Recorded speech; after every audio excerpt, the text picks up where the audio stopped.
Shalom saudara sekalian, kita bersyukur kepada Tuhan, cuaca sudah membaik dan sebagian besar kita mungkin masih ada genangan, tapi kita tetap bisa datang beribadah kepada Tuhan. Hari ini kita akan belajar satu tema, yaitu Tuhan, ajarlah kami berdoa. Sebelum kita membaca Alkitab, kita tundukkan kepala, kita berdoa terlebih dahulu. Allah Bapa yang bertata di surga, pada pagi ini kami datang mengucap syukur dan terima kasih untuk keselamatan yang telah Engkau berikan kepada kami melalui Putramu yang tunggal Yesus Kristus, dan sudah digenapkan melalui karya Roh Kudus yang melahirbarukan kami di dalam Tuhan. Pada hari ini ketika kami boleh memanggil Engkau Bapa, ini adalah anugerah Tuhan, dan kami juga sungguh bersyukur dalam kehidupan ini kami diberikan satu kehormatan, satu kebahagiaan untuk bisa berdoa kepada Engkau. Oleh sebab itu Tuhan, saat ini kami mau belajar bagaimana menjadi pendoa-pendoa yang lebih baik di dalam kehidupan kami. Tuhan, urapi hamba-Mu dan urapi setiap saudara-saudari kami yang mendengarkan. Berfirmanlah kepada kami Tuhan, hati kami sudah siap sedia, demi nama Tuhan Yesus kami berdoa. Amin. Saya mengajak saudara membaca satu ayat Alkitab dalam Injil Lukas pasal ke-11. Injil Lukas pasal ke-11 ayat pertama saja. Injil Lukas pasal ke-11 ayat pertama. Saya akan bacakan saudara sekalian, demikian firman Tuhan. Injil Lukas pasal ke-11 ayat pertama, ayat 1. Alkitab berkata demikian. Pada suatu kali Yesus berdoa di suatu tempat. Ketika ia selesai berdoa, berkatalah seorang dari murid-muridnya kepadanya, Tuhan, ajarlah kami berdoa, sama seperti yang diajarkan Yohanes kepada murid-muridnya. Sampai di sini kita membaca Alkitab. Saudara sekalian, saudara masih ingat burung ini? Masih ingat saudara sekalian? Masih ya? Ya. Burung saudara masih hidup? Atau sudah digoreng? Saudara masih ingat burung ini melambangkan apa? Satu kata. Apa? Yaitu apa? Harapan. Burung ini pulang. Ya, lupa ya. Burungnya masih ingat. Pulang. Saudara, hari ini burung ini tidak hanya mengingatkan kita untuk pulang, kembali kepada komunitas kita, kembali kepada keluarga besar Allah di gereja. Burung ini juga mengingatkan kita untuk berkomunikasi dengan Allah. Kita perlu berkomunikasi dengan Allah. Sebab kalau kita pulang tapi tidak berkomunikasi dengan Allah, itu sama dengan tidak pulang, sama dengan bohong. Beberapa hari yang lalu bersama semua kami ke mall lalu makan di sebuah restoran. Waktu kami masuk, saya sudah melihat sepasang suami istri duduk di meja di samping kami. Dari awal kami masuk, sang suami sibuk sekali telepon. Tangannya tunjuk kiri, tunjuk tangan. Itu artinya bisnisnya besar. Sedangkan istrinya duduk di seberang, sibuk main HP, scrolling saja.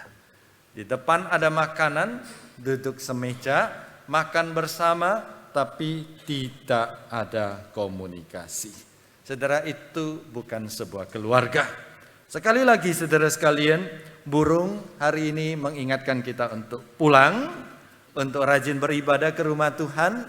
Tapi burung ini juga mengingatkan di dalam kehidupan kita untuk rajin berkomunikasi kepada Allah melalui doa.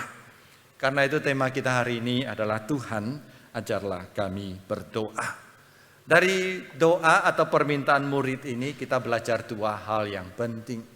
Yang pertama, ketika murid-murid meminta guru, yaitu Yesus, mengajarkan mereka berdoa, artinya murid-murid memandang doa itu penting. Sesuatu yang penting baru kita mau pelajari. Itulah pengalaman kehidupan kita. Kalau sesuatu yang tidak penting kita mau diajarkan, kita juga tidak mau. Saudara, saya bilang kalau selesai kebaktian semua tinggal setengah jam, saya ajarin saudara membuat burung ini. Saudara mau? Enggak mau saudara sekalian ya. Karena saudara sudah punya burungnya di rumah. Tapi ini juga tidak penting. Apa artinya mendapat burung seperti ini? Tidak penting. Nah, hari ini banyak orang sadar akan kesehatan. Tubuh perlu sehat. Maka tidak jarang di antara saudara sekalian saya tahu ikut kursus, ikut senam, ikut yoga, ikut pilates ya. Nah, kalau ikut satu sesi saya tanya berapa? Ratusan ribu per sesi. Oh, mahal sekali, saya bilang. Nggak mahal katanya ya. Justru itu baik bagi kesehatan.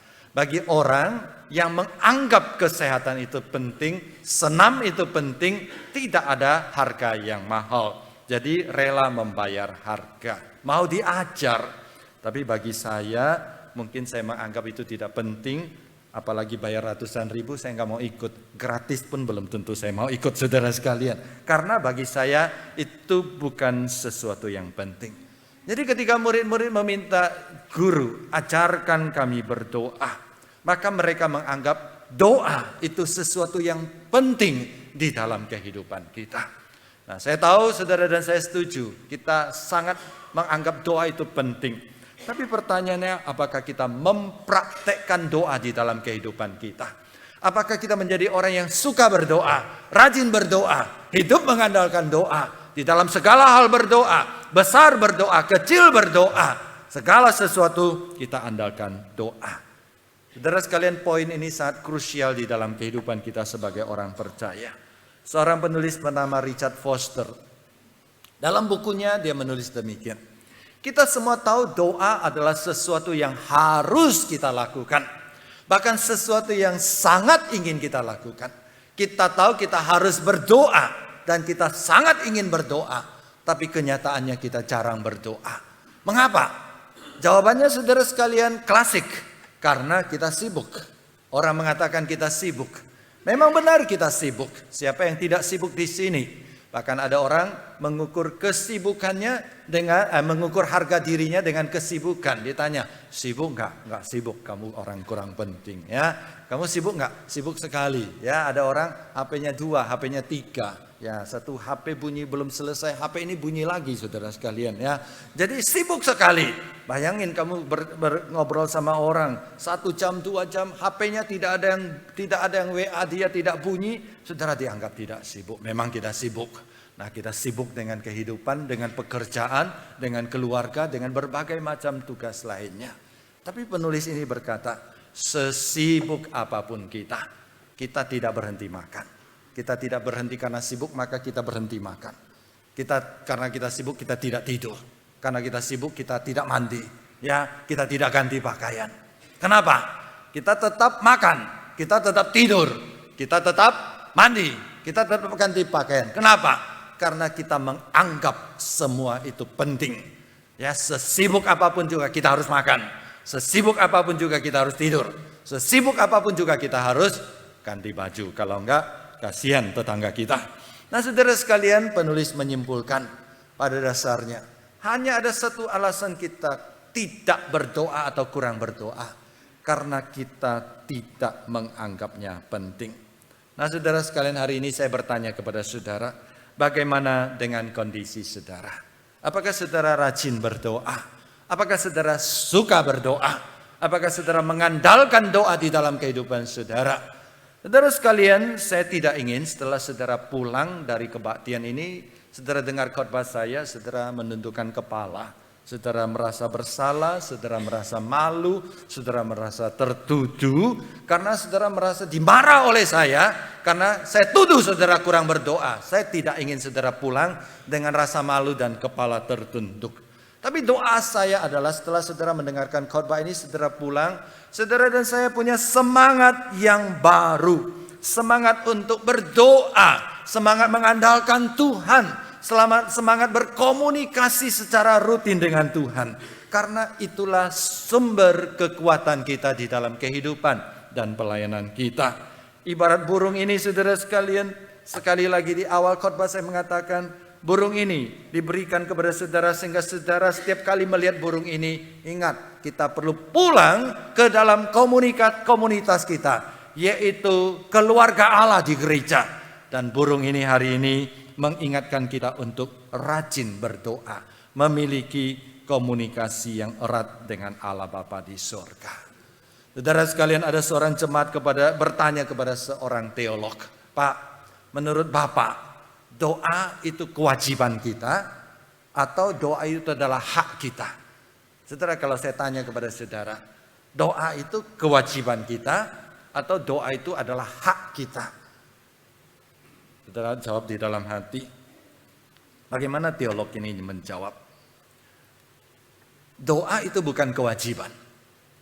Doa juga bukan hak. Tapi doa adalah sesuatu yang melekat, tak terpisahkan dengan identitas kita sebagai orang Kristen. Dengan kata lain, semua orang percaya adalah orang yang berdoa. Dan tidak ada orang percaya yang tidak berdoa. Ibarat seekor ikan berenang, bagi seekor ikan itu hak atau kewajiban. Berenang bagi seekor ikan itu bukan hak, itu bukan kewajiban. Tapi itu adalah hakikat dirinya. Setiap ikan pasti berenang. Setiap ikan pasti berenang. Betul saudara sekalian. Ada ikan yang tidak berenang? Ada, ikan asin saudara sekalian ya. Ikan asin tidak berenang, dia cuma berenang di dalam panci. Jadi sama seperti seekor ikan yang tidak berenang, dia sudah kehilangan hakikat dan esensi dirinya sebagai ikan. Demikian juga kalau kita orang Kristen, kita tidak berdoa sungguh-sungguh di dalam kehidupan kita. Kita seperti seekor ikan yang tidak berenang, kita tidak suka berdoa. Saudara sekalian, saya membagi kehidupan doa orang Kristen itu menjadi 4 tingkatan. Tingkatan pertama adalah orang Kristen yang tahu harus berdoa, tapi jarang berdoa. Dan doa itu doa ala kadarnya, dan doa itu sudah menjadi kebiasaan. Ya, kebiasaan maksud saya, dia makan, dia berdoa. Dan doa itu 30 tahun tidak pernah berubah. Saya jamin saudara sekalian ya. Saudara sudah jadi orang Kristen 50 tahun, doa makan itu jarang berubah. Doa tidur itu juga sudah jarang berubah. Itu adalah doa rutin. Itu tidak salah saudara sekalian. Kalau saudara cuma punya kehidupan doa seperti itu, saudara adalah kehidupan menjalani kehidupan doa yang sangat mendasar. Kemudian jenis orang Kristen kedua adalah jenis orang Kristen yang selain doa secara rutin, doa hanya pada waktu kepepet saja. Nah ya saudara sekalian ya. Jadi ketika bisnisnya ada masalah, dia ingat Tuhan, dia berdoa sungguh-sungguh. Tapi waktu bisnisnya lancar, dia tidak berdoa lagi. Waktu anaknya sakit, dia berdoa. Waktu mengalami kesulitan, dia berdoa. Nah ini lebih baik dari yang pertama. Tapi yang ketiga adalah doa orang Kristen yang berdoa secara rutin, tapi waktu kepepet tidak berdoa. Tidak berdoa, dia mengusahakan dengan kekuatan sendiri. Kenapa dia tidak berdoa? Kembali kepada apa yang dikatakan Foster tadi, itu menunjukkan dia kurang percaya kepada Tuhan. Dia tidak menganggap doa itu penting. Dan jenis orang Kristen keempat adalah orang Kristen yang tidak hanya berdoa secara rutin, tapi memiliki kehidupan doa pribadi, penyembahan kepada Tuhan, relasi yang intim dengan Tuhan, yang suka berdoa, yang rajin berdoa. Saudara, saya ingat waktu saya kuliah, saya tinggal di asrama di Singapura, di Singapore Bible College. Ada mahasiswa dari 21 negara. Saudara, 21 negara dengan sifat yang berbeda-beda. Ciri khas orang Indonesia adalah pagi-pagi pasti bangun pagi, mandi pagi. Ya, jadi kalau pagi-pagi di toilet ada orang mandi, itu pasti orang Indonesia. Ya, dari negara lain biasa nggak mandi pagi. Ya, kalau orang Singapura biasa pakai bedak saja. Nah, saudara sekalian, apa ciri khas orang India? Ciri khas orang India adalah tidurnya subuh. Ya, jam 3, jam 4 baru tidur, saudara sekalian. Ya, satu kali dalam satu chapel, dosen berkata, saya bangun jam 4 untuk berdoa. Teman saya dari India di belakang, dia dosen bangun jam 4 untuk berdoa. Teman saya dari belakang orang India nyeletuk, saya baru pergi tidur katanya ya. Itu orang India. Nah, ciri khas orang Korea apa saudara?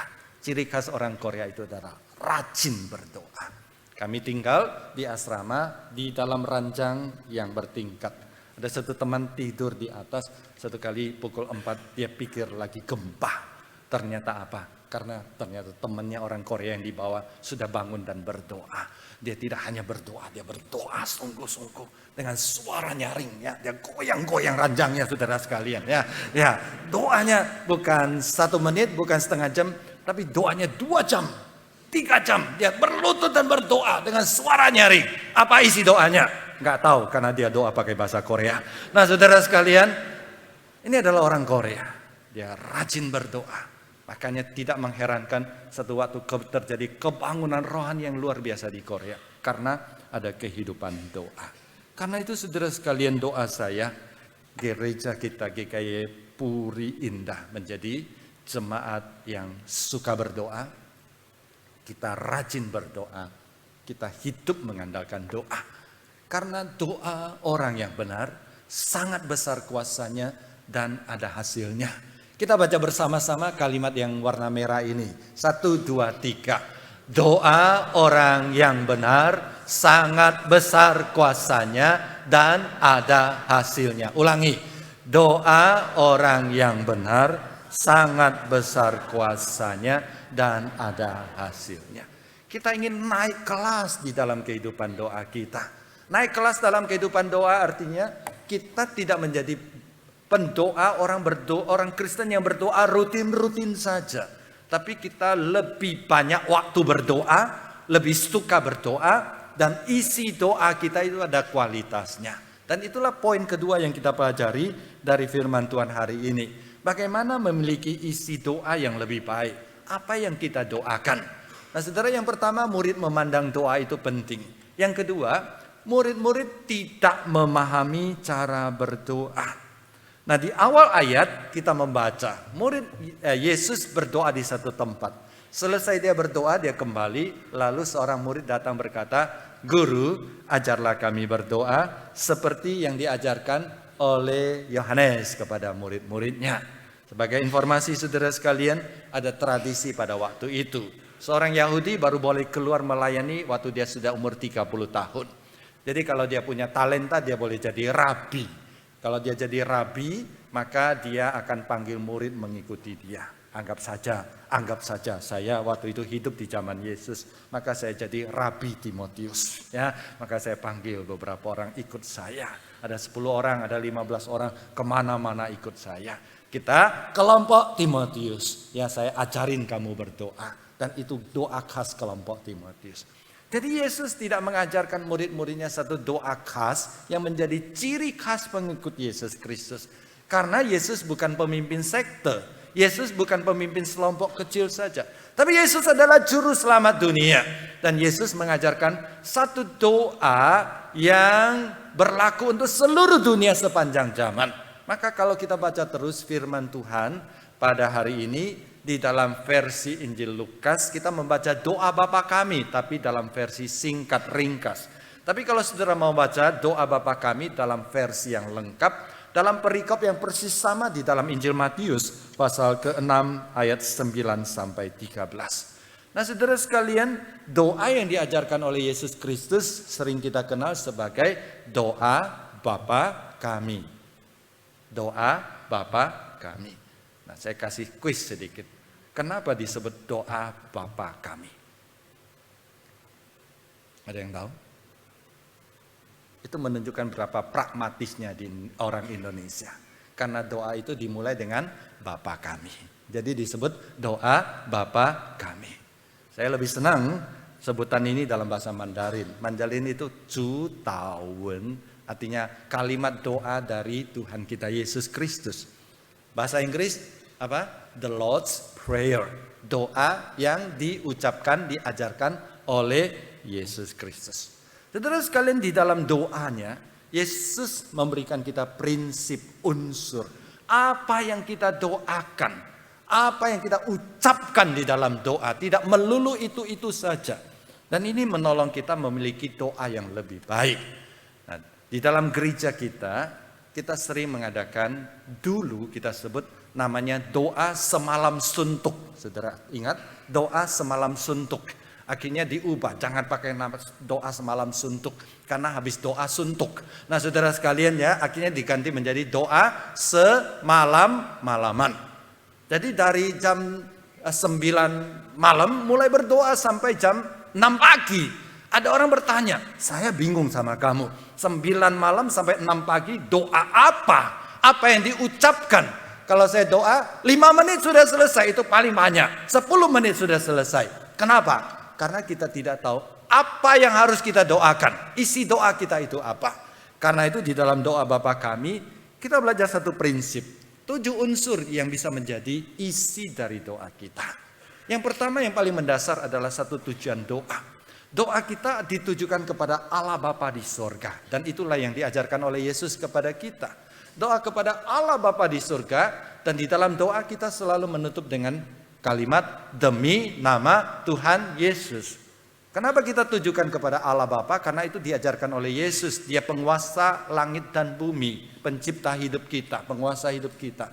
Demi nama Tuhan Yesus artinya kita berdoa dengan memakai jasa Yesus Kristus yang menyelamatkan kita. Kita bisa memanggil dia Bapa karena pekerjaan Yesus Kristus di kayu salib. Dan kita berdoa kepada Allah yang diajarkan oleh Yesus Kristus. Bukan Allah yang lain, bukan Tuhan yang lain. Jadi kita perlu berdoa menutup dengan demi nama Tuhan Yesus. Kemudian di dalam doa Yesus Kristus adalah satu pengagungan. Dikuduskanlah namamu. Saudara ingat di dalam Yesaya pasal 6. Ketika para malaikat, Yesaya melihat gambaran sedikit surga. Di sana malaikat memuji mengagungkan nama Tuhan. Ada malaikat terbang dan mereka semua berseru menyanyi. Kudus, kudus, kuduslah Tuhan. Jadi di dalam doa kita juga mengagungkan Tuhan.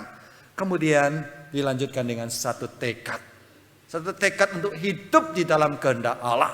Datanglah kerajaanmu, jadilah kehendakmu di bumi seperti di surga. Jadilah kehendakmu di bumi seperti di dalam hatiku. Di bumi seperti di dalam kehidupanku. Jadi ketika kita berdoa, kita juga bertekad, Tuhan hari ini saya mendengar, saya harus mengabarkan Injil. Maka saya bertekad Tuhan hari ini saya mau mengabarkan Injil. Satu tekad. Tuhan saya mendengar khotbah hari ini. Saya harus seperti Yesus melakukan perbuatan baik. Di dalam doa kita juga berkata. Tuhan saya bertekad mau sesuai dengan firman-Mu hari ini. Melakukan perbuatan baik. Jadi ini doa kita itu menjadi lebih berisi. Lebih ada dagingnya. Tidak melulu itu saja saudara sekalian. Unsur keempat adalah unsur permohonan. Satu permohonan pemenuhan kebutuhan. Berilah kami hari ini makanan yang secukupnya. Dalam bahasa asli, berilah kami pada hari ini makanan itu roti harian kami. Our daily bread. Roti harian kami. Karena orang pada waktu itu makan apa? Makan roti. Kalau Yesus pada waktu itu tinggal di Indonesia, berilah kami pada hari ini kue tiaw harian kami. Nah saudara sekalian, jadi Yesus menunjukkan itu kebutuhan primer. Kita boleh meminta kebutuhan kita. Jadi tidak hanya boleh meminta makanan, boleh meminta pakaian, boleh meminta pekerjaan, boleh meminta kesehatan, boleh meminta berkat-berkat lain di dalam kehidupan kita. Itu bagian keempat, unsur keempat. Unsur kelima di dalam doa kita, satu pengakuan dosa. Ampunilah kami akan kesalahan kami, seperti kami juga mengampuni orang yang bersalah kepada kami. Dan unsur yang keenam saudara sekalian adalah sebuah kewaspadaan. Tuhan tolong jangan bawa kami ke dalam pencobaan. Karena dunia ini jahat. Tuhan lindungi saya. Di tempat kerja satu doa meminta perlindungan. Perlindungan dari si jahat. Karena kita tahu keluarga kita sedang diincar oleh si jahat. Pekerjaan kita sedang diincar oleh si jahat. Pelayanan kita juga diincar, mau diganggu oleh si jahat. Kehidupan kita mau diganggu oleh Tuhan. Dalam doa kita juga ajukan doa permohonan perlindungan. Tuhan lindungi saya, lindungi keluarga saya. Dan yang terakhir adalah sebuah pujian. Karena Engkaulah yang mempunyai kerajaan dan kuasa dan kemuliaan sampai selama-lamanya. Saudara sekalian, kalau kita belajar ini dan di dalam doa kita ingat, saya sudah mengagungkan Tuhan atau tidak ya? Dalam doa saudara sekalian, boleh dong kita katakan, Tuhan saya bersyukur kepada Engkau. Bapa di surga, Engkaulah pencipta langit dan bumi, penguasa alam semesta. Langit dan bumi ciptaanmu. Saudara sekalian, itu menunjukkan satu pengagungan kita kepada Tuhan. Atau kita memuji kesucian Tuhan. Atau kita bertekad. Atau kita mengaku dosa kita. Jadi ketika kita memasukkan semua unsur di atas, saya percaya 10 menit bagi saudara doa tidak cukup. Ya saudara, kalau kita masukkan atau kita pilih, hari ini saya pilih 1, 4, 5 atau beberapa unsur saja. Jujur saudara sekalian, Selama ini doa kita paling banyak unsur nomor berapa? Nomor berapa? 4. Kita semua orang jujur ya, ngaku ya. Jadi doa kita cuma unsur nomor 4. 1 oke lah, Bapa kami yang di surga. Setelah itu nomor 4. Minta ini, minta itu, minta ini, minta itu. Ya, list belanja kita sampaikan kepada Tuhan. Tuhan tolong kabulkan demi nama Tuhan Yesus. Amin. Makanya doa kita itu menjadi sesuatu yang kering. Tidak ada dinamikanya. Jadi saudara, kita mau naik kelas. Kita tidak hanya berdoa, tidak hanya rajin berdoa, dan tidak hanya berdoa itu saja. Tapi doa kita dimasukkan dengan unsur-unsur penyembahan, unsur-unsur sukacita, dan unsur-unsur memuliakan nama Tuhan. Karena itu saudara sekalian, berdoa memang sesuatu yang gampang-gampang susah. Secara teori kita semua bisa berdoa. Karena pada dasarnya definisi yang paling sederhana untuk doa adalah berbicara dengan Allah. Kita semua bisa berbicara dengan Allah. Tapi pada kenyataannya kita jarang berdoa. Kita sulit berdoa. Pertama, mungkin kita kehabisan kata-kata. Ya, kita bisa kehabisan kata-kata karena apa? Kita tidak tahu apa yang harus mau diceritakan. Saudara bisa bayangkan, coba bayangkan ya. Kalau saudara bertemu dengan seorang yang sangat baik, sangat ramah dan pintar ngomong.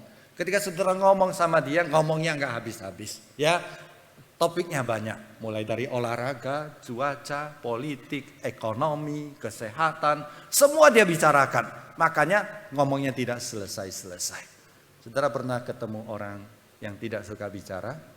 Sudah makan Pak? Sudah. Mau kemana Pak? Pulang. Hari ini bagaimana? Biasa saja. Saudara, itu namanya mati kutu saudara sekalian. Ya, nggak tahu mau ngomong apa. Padahal perjalanan masih 2 jam saudara sekalian. Akhirnya saudara ya pura-pura tidur lah saudara sekalian ya. Saudara, seringkali kita menghadapi Tuhan seperti itu. Kita tidak tahu mau ngomong apa. Ngomong apa lagi Tuhan. Saudara, Tuhan ingin kita belajar. Masukkan unsur-unsur seperti ini. Belajarlah memuji Tuhan. Belajarlah mengagungkan Tuhan. Belajarlah meminta Tuhan melindungi. Belajarlah berdoa untuk orang lain. Belajarlah untuk mengungkapkan perasaan saudara kepada Tuhan. Dan doa itu akan menjadi sesuatu yang hidup. Karena itu saudara sekalian, doa itu tidak gampang. Perlu disiplin. Maka dikatakan doa itu adalah salah satu disiplin rohani. Disiplin itu sama seperti olahraga. Saya tahu kita semua kalau ditanya doa olahraga itu penting? Penting. Apakah saudara berolahraga? Tunggu dulu saudara sekalian. Penting otak dengan tindakan itu belum tentu sejajar. Kita perlu disiplin untuk olahraga. Maka kita juga perlu disiplin untuk berdoa. Maka berikut ini saudara sekalian ada 3 hal yang menjadi usulan saya kepada saudara. Supaya saudara disiplin berdoa. Yang pertama, berdoa pada waktu yang tetap. Sebelum tidur, berdoa. Atau setelah bangun, berdoa. Sebelum berangkat kerja, berdoa. Atau waktu istirahat kerja, berdoa. Cari waktu yang tetap untuk berdoa. Jadi berdoa. Saudara sekalian, untuk pertama sebelum tidur, berdoa banyak orang melakukan. Tapi biasanya tidak efektif. Karena itu adalah salah satu doa yang paling panjang. Karena kita doa malamnya, aminnya besok pagi. Ya, kita sudah sisa-sisa tenaga dan sudah capek dan kita ketiduran. Jadi yang paling baik sebenarnya adalah setelah bangun. Cuma sayang, sekarang doa sudah kalah sama gadget. Ya, bangun pertama kita tidak cari Tuhan, tapi cari WA. Nah, saudara, kita perlu belajar untuk disiplin, kembali berdoa kepada Tuhan, memakai waktu yang terbaik. Yang kedua, miliki kelompok doa. Apakah di kantor, di gereja, di persekutuan, di keluarga, di kalangan teman dan sebagainya. Nah, sama seperti olahraga. Kalau saudara disiplin, saudara olahraga sendiri, syukur. Tapi rata-rata kalau orang olahraga sendiri gagal. Tapi kalau berolahraga berkelompok, itu lebih asyik. Dan biasanya berhasil. Karena biasanya setelah olahraga pergi makan bersama. Ya, jadi ada embel-embelnya. Nah saudara, ketika kita berkelompok, kita punya teman mengingatkan kita. Dan satu lagi saudara sekalian. Satu hal yang menjadi sarana dari gereja kita untuk menolong kita berdoa. Yaitu hadirilah kebaktian doa. Setiap hari, setiap kali Rabu pukul 19 saya hadir kebaktian doa. Dan minimal saya ingat dua hal. Ketika saya duduk di sini dan saya berdoa, saya ingat saya masih manusia dan saya butuh Tuhan. Maka saya datang, saya berdoa kepada Tuhan. Yang kedua, saya diingatkan, saya bersyukur saya masih boleh ke rumah Tuhan. Dan saya punya Tuhan yang mendengar doa saya. Jadi saudara sekalian, kita perlu disiplin berdoa. Naik kelas di dalam berdoa. Rajin berdoa, suka berdoa, dan berdoa untuk hal-hal yang lebih banyak di dalam kehidupan kita. Sebagai penutup saudara sekalian, ilustrasi di bawah ini menolong kita untuk lebih rajin berdoa.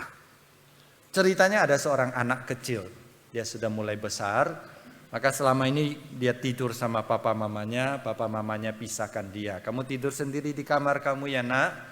Maka malam itu papa mamanya mengantarkan anaknya ke kamar sebelah untuk tidur sendiri. Anak bilang, papa mama saya takut. Tapi papa mama bilang gak usah takut. Karena papa mama kamarnya persis di sebelah. Dan yang lebih penting lagi, di samping ranjang kamu lihat ada satu bel di sana. Bel ini terhubung ke kamar papa mama. Kamu tidak perlu teriak, kamu tidak perlu nangis. Kamu mau apapun juga, kapanpun juga, rasa apapun juga, kamu pencet bel ini. Pasti bunyi di kamar papa dan papa mama. Kamu pencet bel, papa mama pasti datang melihat kamu. Tidak usah takut, tidak usah sungkan. Dan gak ada anak yang sungkan sama papa mama sih ya. Nah saudara sekalian, kapan saja kamu pencet, kamu mau ngobrol sama papa mama, apapun juga kamu pencet dan papa mama pasti datang. Saudara, ilustrasi ini tidak sempurna tapi membantu kita memahami. Allah Bapa itu seperti orang tua dan kita itu seperti anak itu. Papa, mama meninggalkan dia di kamar, Tuhan meninggalkan kita tinggal di dalam dunia ini. Tapi Tuhan tidak meninggalkan kita, Tuhan hidup dekat dengan kita. Dan kita punya satu bel yang terhubung dengan Tuhan. Dan bel itu adalah doa kita. Dan setiap kali kita berdoa, kita sudah hadir di hadapan Tuhan. Dan Tuhan sudah hadir di dalam kehidupan kita. Saudara, bukankah ini sebuah keistimewaan yang Tuhan berikan kepada kita. Sehingga kita anytime, anywhere, terhubung dengan Tuhan dan berdoa kepada Tuhan. Itulah doa kita dan kiranya kita lebih sungguh berdoa. Mari saudara sekalian, kita naik kelas di dalam kehidupan doa kita. Naik kelas dalam arti lebih sering berdoa, menghargai nilai doa, menganggap doa itu sesuatu yang penting. Naik kelas berarti ketika kita berdoa isinya lebih banyak. Ingat 7 unsur doa Bapa kami, kita lebih disiplin berdoa. Tuhan memberkati kita. Mari kita berdoa.